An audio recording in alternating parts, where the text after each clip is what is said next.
Good morning. I sit here rather somberly this morning as I totally change the message I had already done earlier. Actually, I went to hear my son's band play last night and did not get home until after midnight, and I actually did a video at 1:11 a.m. before I went to bed, and there was a technical glitch and it did not come out. So I got to bed at 2 o'clock,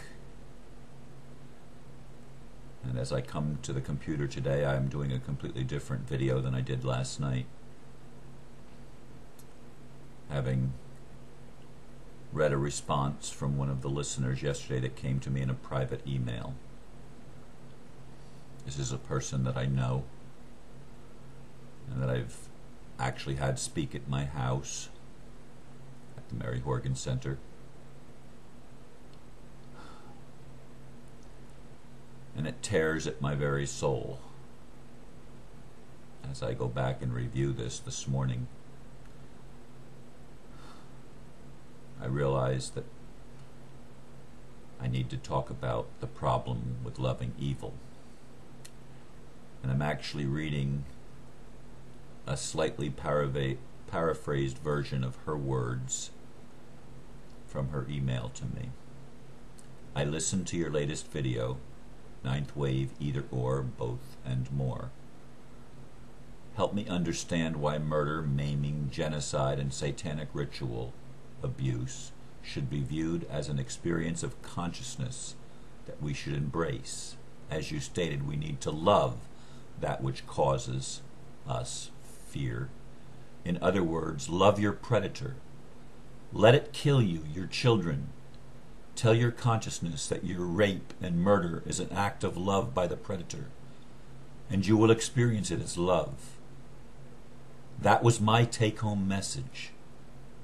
So I should have celebrated the rape of my son and believed that continued satanic ritual abuse would change his experience if he learned to dissociate his consciousness to view his rapist as a divine being.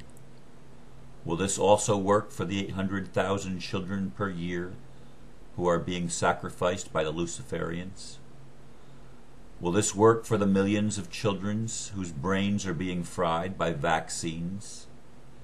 I see you as an intelligent man, so my mind is reeling that you would be promoting what to me is insane.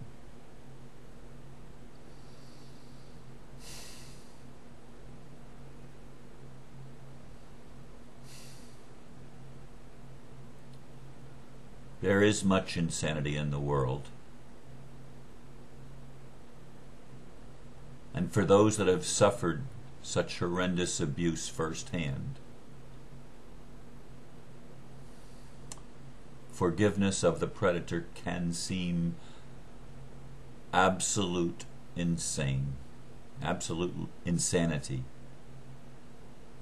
No question about it. I know this person's story. I know it quite well.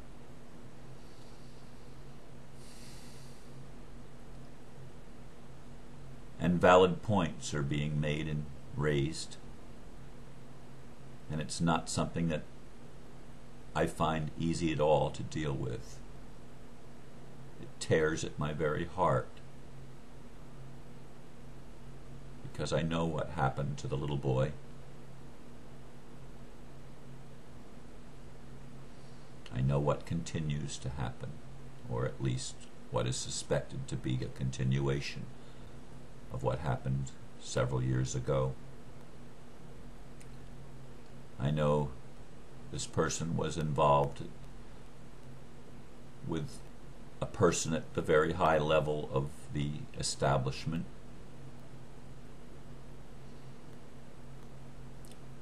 and is involved in the satanic rituals and child abuse that she brings up here in her email to me.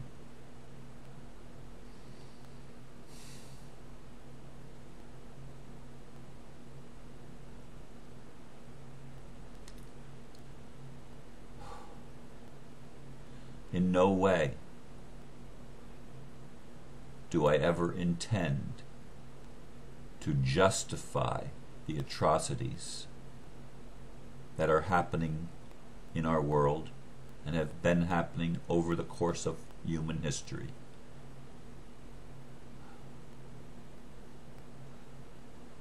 When I look at pictures of the people that have been burned and mutilated in Gaza and Iraq and Afghanistan, any place where war has raged,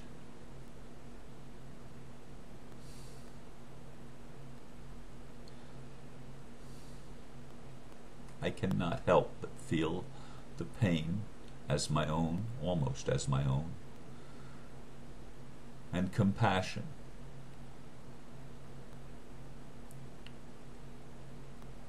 I've also had the privilege of knowing a person very closely who was sexually abused from the time she was a little child, an infant actually. Her abuse began in infancy by one of her family members.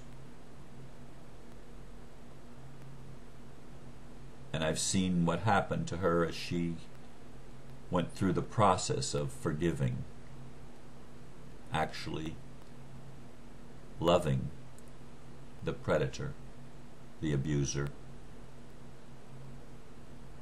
I've seen what happens to her soul and how she acts with other people and how she helps other people heal because of what she had personally went through. But I know this person who wrote this email that I read still carries a vendetta against the abuser of her son and against abusers throughout society. It doesn't make sense from where she stands and from where many people stand to forgive. It just doesn't make sense.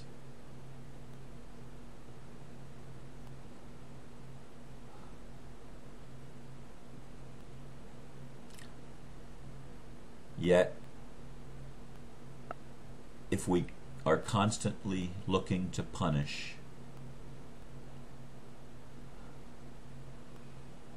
and calling for retribution,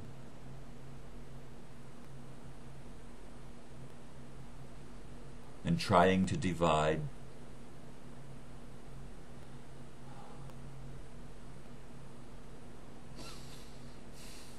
the whole world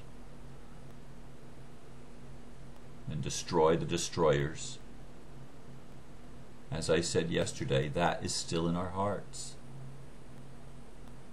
And I'm absolutely convinced that that which happens in our world is a result of the consciousness of separation. The insanity of believing that any part is separate from any other part. And I know that many people can't see what I'm saying and can't grasp what I'm trying to convey. For indeed, loving these perpetrators of such horrendous crimes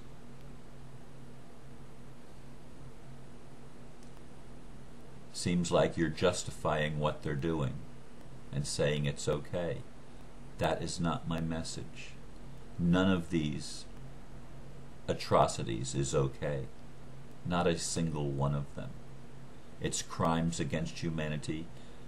And yes, people that do not repent, I mean really repent, there needs to be divine justice, and there is. It's not for me to do. It's the law of karma. Everybody faces his or her action, the result of his or her actions. Everybody has to deal with what they have done. Each of us do. What we have done, whether good or bad, we have to deal with the karma that comes from that. I'm convinced that that is true. And yet, in this ninth wave, I do believe that somehow we're going to be able to rise above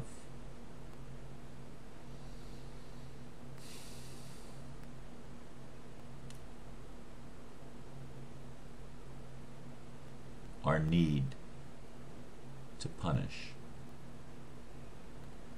And we're going to be able to embrace a willingness to forgive, as insane as that may sound.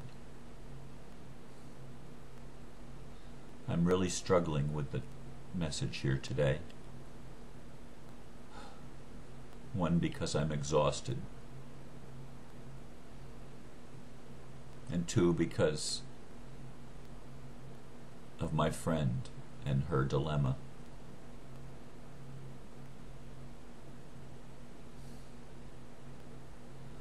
What she says and the questions she raises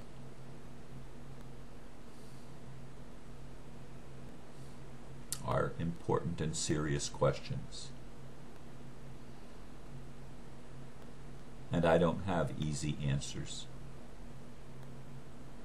But I do believe, and there's a part of me that has strong knowing, that what I said in yesterday's video is absolutely the truth. Until we can eradicate the polarization within the human consciousness, it cannot be eradicated in the world. And evil will not have fulfilled its godly mission, which is the awakening and the acceleration of consciousness. I see it that way. And if you don't, I'm not going to argue with you. I'm not trying to win a debate.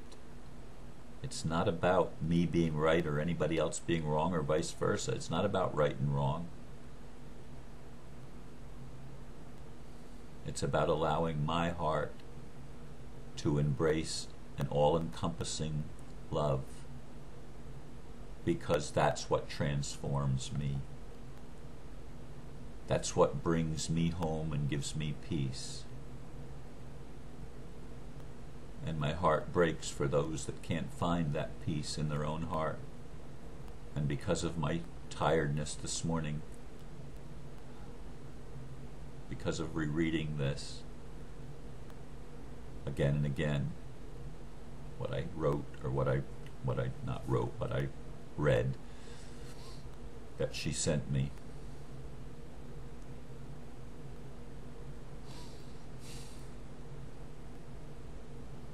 I'm not feeling peace in this moment, because I'm feeling where she's coming from, and knowing that so many others are where she is.